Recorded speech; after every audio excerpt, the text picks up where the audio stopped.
Hey, campfire crew, let's get it on.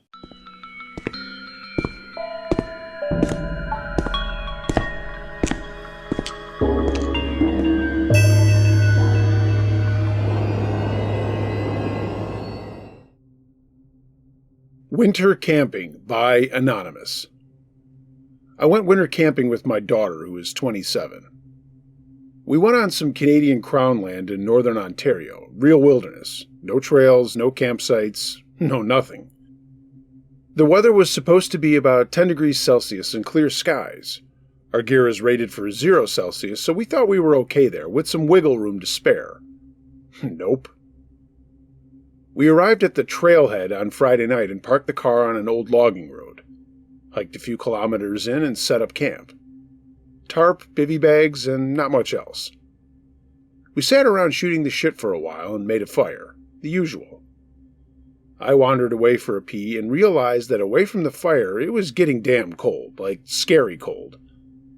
Looked up and it was overcast. I checked the forecast. Minus 15 Celsius and dropping, heavy snow on the way, and coming fast. No sooner had I read that than large flakes started spiraling down. Beautiful, but not concerning to me at the time. I made an executive decision. We would stay and see how we coped with it. These camps are intended to test our skills and push our envelope, not to relax. We weren't too far away from a helipad rescue site, about 10 minutes fly time. We had cell phone coverage. I had a shovel in the car. It was 10 minutes to the main road on foot. Yep, we'd stay. To stave off the coming cold, we spent a couple of hours gathering and processing firewood and making raised beds to get off the ground. We put on our extra clothes, ate a hearty meal, stoked the fire, and climbed into our sleep systems just after dusk. We chatted for a while, commenting on the remarkable buildup of snow and the rapidly falling temps. During one of the lulls in the conversation, a distant coyote or wolf let out a long, slow wail. We both did the great big eyes stare at each other and burst out laughing to break the tension. This was another element for me to add to my mixture of stressors. Predators. We were vulnerable. No firearms and no bear spray. We follow predator country safeguards religiously regarding scents, but there's always that what if. We listened to the snow falling for a while. You could actually hear it landing in the forest, which is a mind-blower. The symphony of snowflakes was silenced by another long, slow canine wail. Problem: it wasn't distant anymore. The sound came from within 100 meters of our camp. I bolted out of my sleeping system as much as that is possible and fired up my 2000 lumen light. I scanned the perimeter of the camp and got no reflections. My daughter tried to crack a joke, but I was in full DEFCON 1 mode.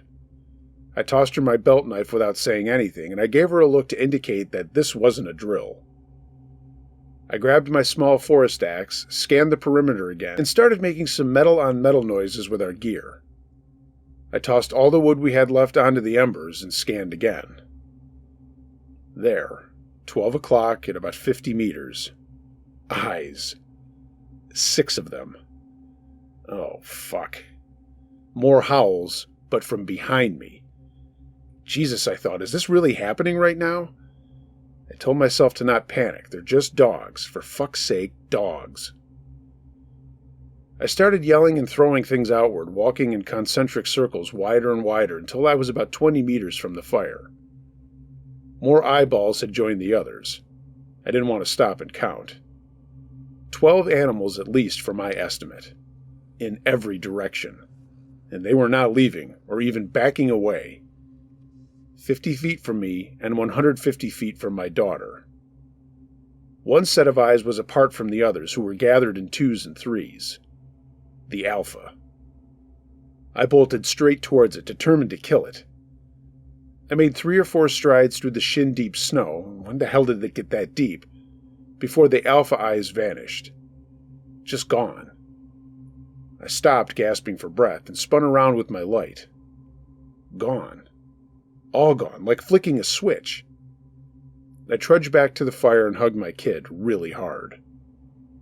The temperature had dropped so significantly that we could not sleep. Minus 21 degrees Celsius. I doubt either of us would have managed to sleep anyways, but our cores needed warmth.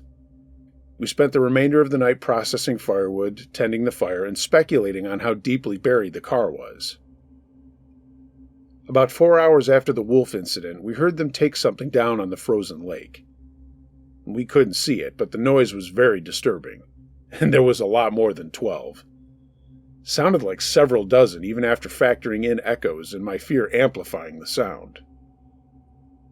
At first light, we packed up and trudged out to the car through thigh-high powder. We found the car buried up to the door handles, and we spent the rest of the morning and most of the afternoon digging it out and creating a path back to the main road. Soaked, frozen, exhausted. Totally worth it.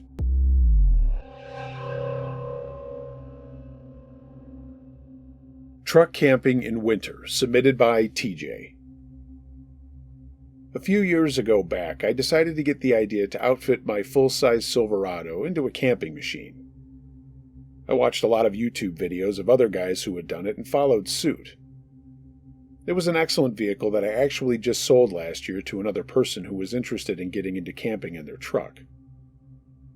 In the cab, I had a raised area for a bed, shelf space for a TV and my gaming system, an area that I could cook comfortably, and the rest of the accoutrements that went for making a campground on wheels. I did have some solar panels on the roof that powered all my gear, but my rig was not as fancy as the things that you see on YouTube. I mean, some of those van conversions are insanely awesome, and I wish I had the time and money to do that. But this setup was what I had, just to be able to go out and camp whenever I wanted to go. It also served me well on a cross-country trip where I just slept comfortably in parking areas, unbeknownst to anyone who was parking around me. The windows of the back cab were covered with security blankets and shades, so there was no way anyone could see into my truck. From the outside, it looked just like a pickup truck. But I was inside, probably watching a movie or playing my Xbox, or maybe just having a snack or a beer. 2 winters past, I decided I was going to see if I could stay out overnight in some pretty cold temperatures. I chose some state land about an hour and a half from my house where I was going to put everything into action. I had purchased a couple of heaters to keep things toasty warm, and I think that might have actually been my undoing. They did work a little too efficiently, and it might have made a lot of the snow on the top of my truck melt, and I'll get into that in a minute. The state land I was going to was heavily traveled in the spring and summer and fall months. It butted up against a ski club in the winter, but the only people out there usually were in the daytime cross-country skiing. The fire roads that I was traveling on were not plowed, so access out there was only for people idiot-minded enough like me, or those out there on skis. I was going to cross-country ski during the day myself, and when I got out to the area where I was going to camp that night, that's exactly what I did. I didn't see another person out there during that time, was just enjoying the cold weather and the fun after I plowed through the deep powder to get through the more established trails. As the day went on, I turned around and skied back to my truck and was just going to nestle inside, make something tasty to eat on my camp stove, and then watch a movie as the snow started to fall. The forecast didn't call for any kind of crazy blizzard, maybe just a few inches, and had it been worse, there was no way I would have gone out there with my truck. I mean, a couple of inches of snow was no big deal. I went out to go to the bathroom and then got back into my truck and noticed that the snow had started to accumulate on my cab. Up until this point, I hadn't turned any of the heaters on, but I did at that point. I cracked an IPA and fiddled with the heaters where they were and some fans that I had to blow the warm air around, and pretty soon it was nice and toasty inside. I was sipping my tasty IPA and just watching YouTube videos. And mind you, I had my headphones on the entire time. There were no other sounds out there other than the sounds of the woods and the softly falling snow. And that was it. Around 11 o'clock, I decided to turn in and turned off my laptop. I was just listening to a podcast on my phone after I'd fully charged it, and I was super warm, full, and buzzing a little from the 3 IPAs I had put back. Super happy, super stoked that I was pulling this off, and I drifted off to sleep. I don't know what time of the morning it happened, but it was certainly past midnight and way before dawn. I started to hear what I thought were voices, They woke me up, and the voices stopped, and I had to tell myself that there was no way anyone was out there. Not in the middle of the night. I mean, this area where the forest is located is nowhere near any habitation other than the ski club, and there are no chalets or overnight guests there. So I sat on my elbows listening for a few minutes after realizing my earbuds had fallen out in my sleep. For a second, I thought maybe I was still hearing my podcast going, but it had ended, and my phone showed that there was no sound coming through. I heard a voice on one side of my truck, maybe about 10 feet away. It was a harsh whisper to someone else. Then there was another harsh whisper back, and this one was much closer on the other side of my truck. I sat silently listening and could hear someone or something moving around outside of my truck. I heard someone or something grab the handle of my front door, and thankfully it was totally locked. But then I heard another set of footsteps coming up to the cab. I heard a muffled voice say something like, "Who's in there?" But of course I wasn't going to respond. Then I heard tapping on the window right next to my head, and again a voice saying, "Who's in there?" But it was really muffled and faint. I didn't know what to do. I didn't immediately go to, hey, it's some bloodthirsty cannibals out there trying to break into my truck. But I was also pretty wary of anyone who was out there at this time of night. I had never heard another vehicle come up, and I suppose maybe somebody else could have been out skiing in the middle of the night, but that didn't seem likely either. The tapping came back, and again the voice saying, "Who's in there?" Again, I did nothing. Then my truck started to rock back and forth, and I knew there were two people on either side rocking it back and forth towards one another, and this went on for about 20 or 30 seconds, and then stopped. I heard the muffled voices talking to each other again, and then one more time saying, "Who's in there?" Then they stopped. Everything stopped. No more sounds, no more voices, nothing. I waited for another hour, not moving, just listening to see if I could hear anything, but everything was dead silent outside. I eventually peeled back one of the security curtains, but there was nothing out there other than the white snow all around me, and I could see it was still softly snowing. I thought immediately that I should just get up to the cab and get the hell out of there, but for some reason I just sat. I kept waiting to see if someone was coming back. An hour ticked by. I had another IPA to try to calm myself down, and then decided that I had to go outside and see if anyone was around. I armed myself with the only thing I had, my buck knife, and I did go outside, slowly raising my cab window open. It was deadly quiet outside. No breeze, just the sound of snow falling lightly. I grabbed a flashlight and I shined it around on the ground around my truck and saw nothing. No footsteps in the snow or anything. No one had been around my truck, it seemed. I couldn't believe it. I know I had heard the voices and I felt my truck rocking, but there was nothing in the snow to indicate that anyone had been out there. At this point, I pulled my boots on and got outside. I realized then that my cab had no snow on it and immediately thought that that's what had attracted someone to check me out, the fact that there was no snow on a truck that had just been sitting out in the woods. But again, there were no footprints or any marks around my vehicle. It was the scariest and weirdest thing I had ever seen and felt. I determined to leave right then and there, even though it was the middle of the night. And for one other reason. On either side of my cab were two giant sets of handprints. I mean, big hands.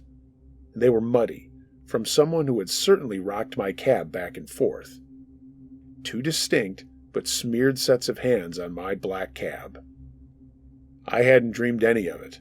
Someone had been out there, but had left no footprints or trace that they had actually been there. I finished my IPA, stored my gear, got into the cab of my truck, and fired it up. At that point, I think I was the most scared, letting my truck heat up for a second before making my move to leave. I easily got through the snow and followed the fire road back to the main road about 2 miles away. I didn't see anyone else or any other animals on that short drive, but for some reason I felt the most vulnerable at that point. I hit the road and pavement and drove straight home. The next day I told some friends about what had happened, and most of them didn't really believe me, but that's okay. I didn't have any other proof other than the muddy handprints on my cab. But that was enough for me to say no more winter camping. And like I said, I sold my truck. I'll leave the winter camping in trucks to someone else.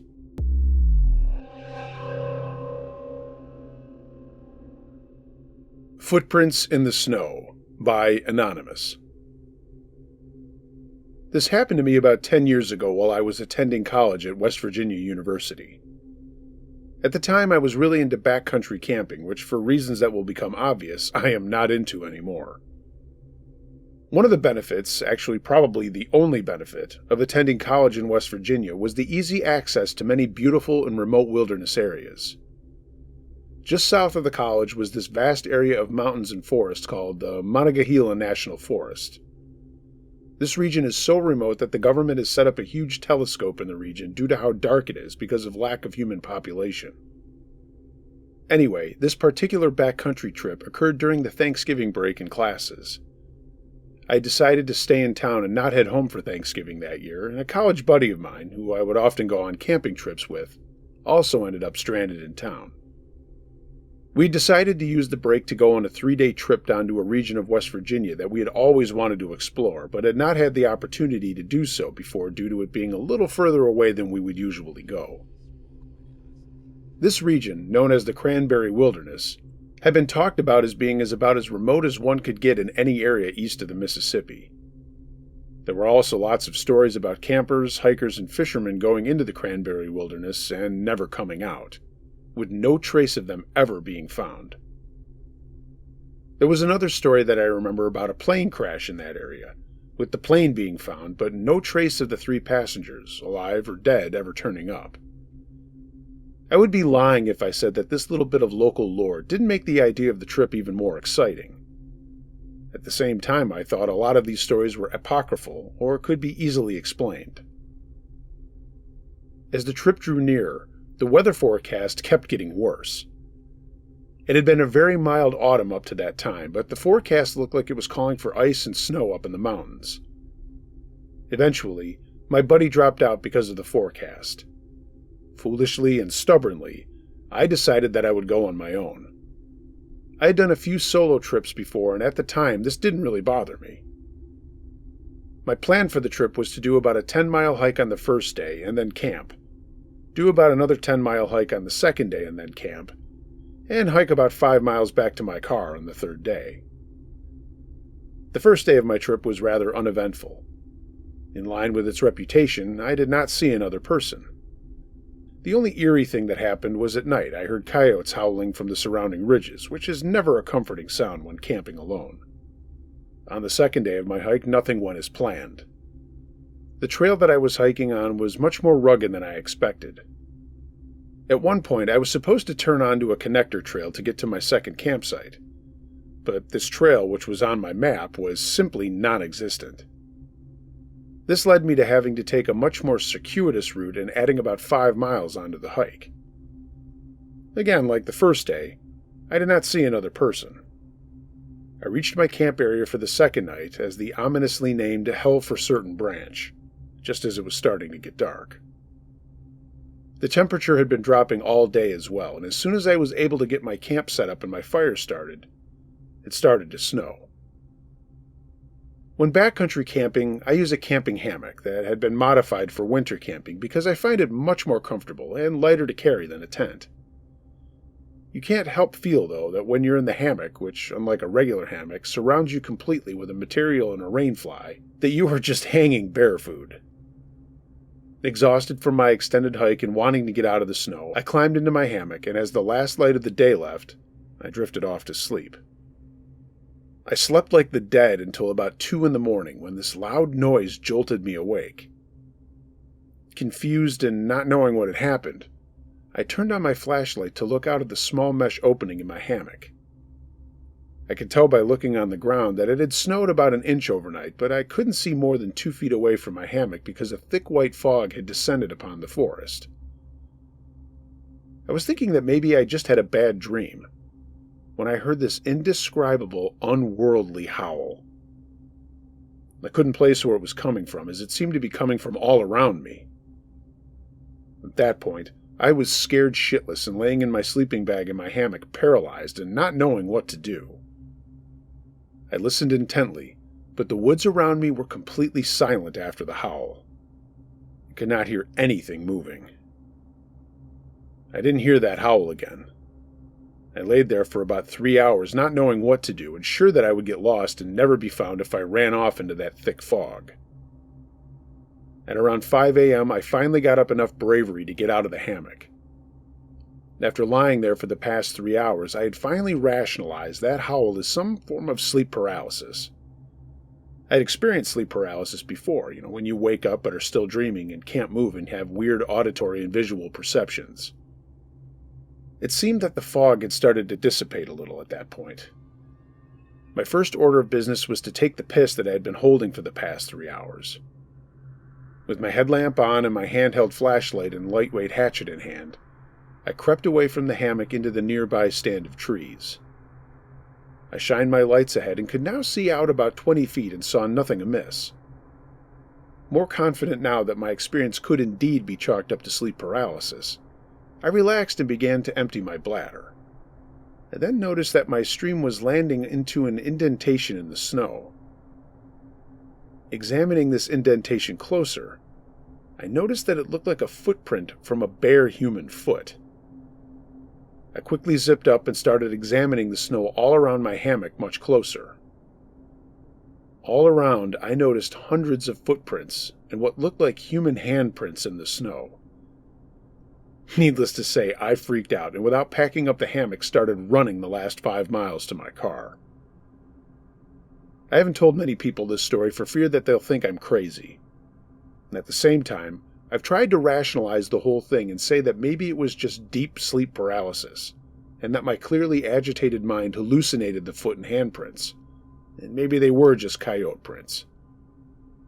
But I can tell you for sure that I have not been camping, whether alone or with a group, since that day, and don't ever plan to go camping again.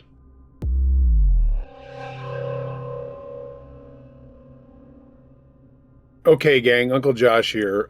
This one is not a winter camping story, but I came across it, and it is good, so I'm putting it in here. Sorry if it's not winter, but hey, enjoy it anyway. Scary Camping Experience by UT Dirt Detective. I'm what would be classified as an outdoor person. I primitive camp in dispersed areas of public land, and I hike and explore in all areas that are extremely rugged, and often a local guide is recommended for people inexperienced hiking Utah's high mountain peaks and deserts. I am trained and experienced with using bushcraft skills. I do everything I can related to the outdoors: fishing, boating, everything. Sometimes I'm with family or friends, but usually I prefer to be alone in my explorations. It's not recommended even for people experienced with the outdoors. I'm not your parent or babysitter, so I'm not going to tell you what to do. But for your safety, if you decide to solo explore anywhere, please have survival skill training with knowledge of local resources of wherever you are intending to adventure. One of the things I do, and try to do daily as my form of exercise, is metal detecting. When I am out on explorations, this often includes finding long-ago abandoned mines, ghost towns, and other signs of pioneer settlements. During one of my explorations, I decided to attempt finding a particular ghost town I had seen on an old map. I packed my gear and equipment and hit the road. These next few details will come into play during the rest of this story, so sorry if it's like a report. Site arrival. Late afternoon, at approximately 4:30 Mountain Standard Time, mid-August 2019. Temperature: high mountain desert, extremely hot and dry. No wind, 104 degrees Fahrenheit. Site conditions: barren, very difficult to access. Some structures remaining but in very poor and unsafe conditions. Last known inhabitants mid-1930s, left because the local mine closed during the Great Depression. Most recent signs of activity from vandals, partiers, and hunting groups. Access: Inhabitants of former town used horseback and handcarts for primary transportation, and the railroad passes just outside of town for the miners to ride into work. Modern-day transportation has difficulty with access, even with 4x4 and off-road equipment. The roads to access this area are extremely rugged, with desert rock terrains ascending and descending across sharp cliff sides and deep canyon walls. The nearest current rural resident is almost 17 miles away. Accessing this area on foot is nearly impossible. I arrived and set up my shelter, a 2-man tent that requires staking into the ground and has a full-cover rain shell. Entering the tent means zipping up the rain shell and then zipping open the front door. I found an area in a stand of juniper trees and pushed the stakes into the soft soil under the base of the trunks and roots. I was happy. It was early evening, my shelter was already up, I had my cooking fire roaring away and preparing itself for the juicy ribeye I was eating for dinner. While my fire was setting up, I performed a very basic security check of my location. I walked around in V-shaped lines through my camp area and then explored the immediate perimeter. I was completely alone, isolated in desolation, with no signs of current human activity for as far as I could see and hear. It was paradise. I didn't see anything of particular concern during my patrol, aside from taking the general precautions of possible wildlife encounters, snakes, mountain lions, etc. I headed back to camp, had dinner, a drink of bourbon, and went to bed around 11:30. Before bedding down for the night, I performed one last sweep of my camp and ensured everything was locked down. I climbed into my tent, prepped my sleeping spot, put my gun in its normal spot next to me, and turned out my light. I awoke the next morning when the sun became too intense to bear. It was only just after 7 a.m. and already hot as hell outside. My feet were facing east, so the morning sun was glaring directly into my face. I tried to pull my pillow and extra blanket over my eyes and create a shade tent, and it worked. I started drifting back to sleep. Then my bladder decided it was also awake and desperately needed to be empty. I fought the urge to get up and rolled back over, and I started shutting my eyes again. Then I heard something that immediately sent shivers down my spine. At this point, I'll let you in on a little background about myself, without going into specific details. I've spent much of my working life in security and investigation positions. I've been involved in hostile situations requiring use of force and been assigned to high-risk cases. During the course of my employment, I've learned how to track and locate humans. With this adapted skill set comes certain abilities, like being able to identify details about someone based on listening to their footsteps. And that is exactly what caught my attention that morning lying in my tent with an overfilled bladder trying to burst out of the front of my abdomen. Footsteps. Human footsteps. Very close to where I was laying. I lay completely still. In the desert, it is so quiet that you can hear pebbles bouncing off the face of boulders from across a canyon.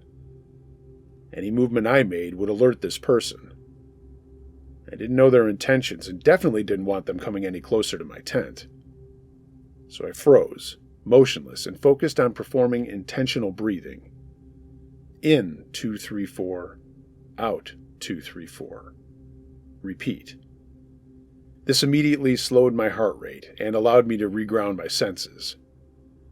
The entire time, though, I was listening to this person walking around my camp. From the sound of the footsteps, I knew it was a male. An unknown age or appearance, unknown height, weight approximately 180 to 200 pounds. His footsteps were alarming, aside from their presence. The way he was placing his feet was in an unnatural and intentional pattern. He wasn't just strolling, though. He was moving methodically, as if trying to tiptoe through the desert. The same way a predator moves while circling its prey, and trying to camouflage their motion so as to not disturb the surrounding environment. I continued listening and breathing, hoping my intentional breathing sounded like someone dozing heavily and unaware. He tiptoed away from me, towards my car. I listened as he tried pulling on the car doors, and I heard him walking around the car, probably looking in the windows. In the back seat is my daughter's car seat. It's always there, even when I'm out solo. I also have things like princess coloring books and a pink-colored pencil case sitting in plain view in the back seat. He'd moved to the other side of my car now, where the footsteps were much further away. I took advantage of that moment and very quietly but steadily pulled the zipper down on my sleeping bag. I took a second to stretch my limbs to relieve the tense cramping and quietly rolled to my side. I grabbed the holster of my gun and quickly popped it from my belt. I rolled back into a more comfortable position and sat completely still again. I listened carefully to what the intruder was doing. He was still making his predatory walk, moving in all directions.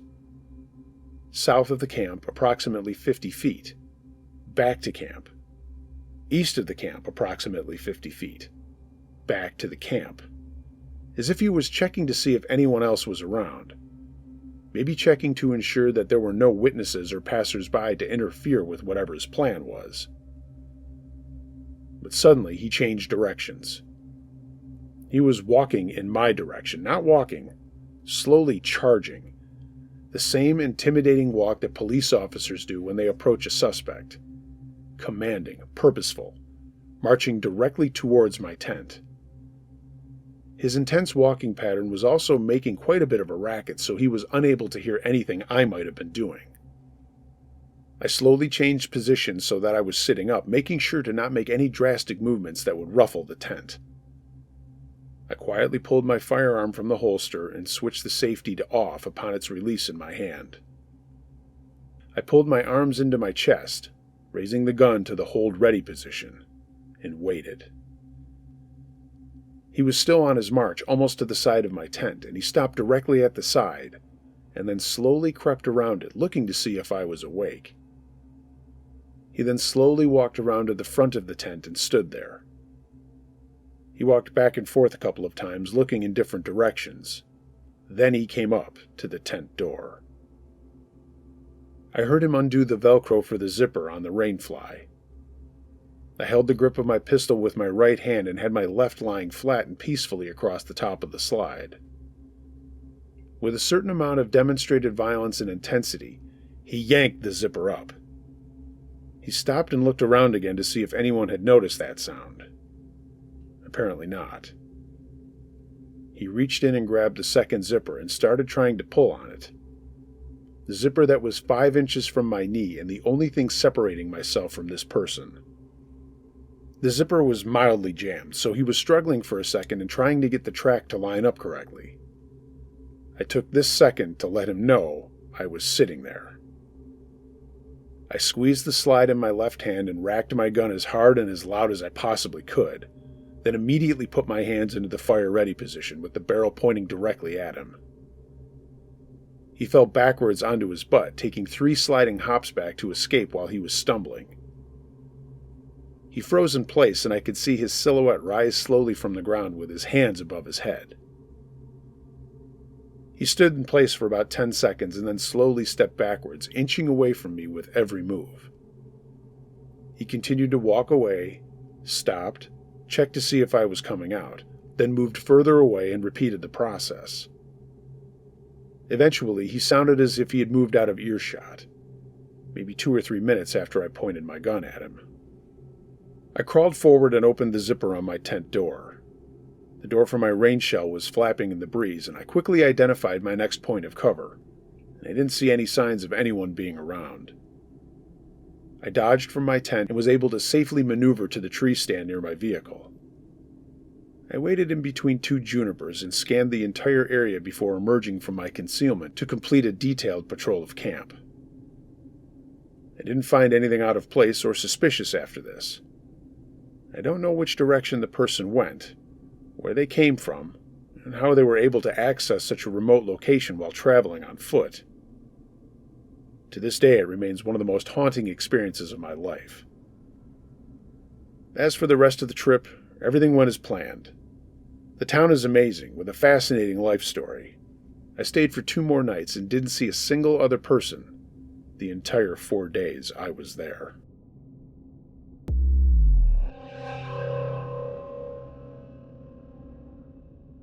My Name in the Snow by Body Seuss. This past winter, I hiked one of the high peaks in the ADKs with a buddy of mine and camped out overnight. Everything was fine the first day we were there. I had a great night's sleep and woke up early to hike back to the parking area. On the way back down the trail, my friend and I noticed that someone else had been hiking as well. About a mile after walking, I stopped and saw that my full name, first and last, was drawn into the snow on the side of the footpath. I didn't do it. Neither did my friend. It was snowing a bit throughout the night, and if it was drawn the day before, the snow would have covered it up. We got a bit freaked out and decided to hustle back to our cars so we could get the fuck out of there. We finally got back to the parking area, and I go to sign myself out of the registry book. When I turned to the page where I signed in, I saw that someone had scribbled out all of my information to where you couldn't read it anymore. No one else had signed into the book besides myself for 3 days. I will not be going back there.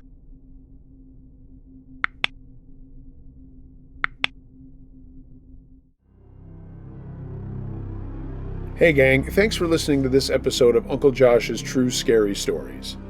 If you have a true scary story of any nature that you'd like to hear narrated on this channel or podcast, email it to unclejoshtruescarystories@gmail.com. I read them all. Please like, share, and subscribe to this channel, and share it with your friends if you can. And of course, follow me on social media. All the links to that are in the description below. If you'd like to support the channel even further, there's a link to my Patreon down there, as well as my storefront at tpublic.com. Get yourself some Campfire Crew merch. Everyone, be excellent to each other. And until next time, be wary of things that go bump in the night. It could be anything. A ghost, a monster, or the guy next door.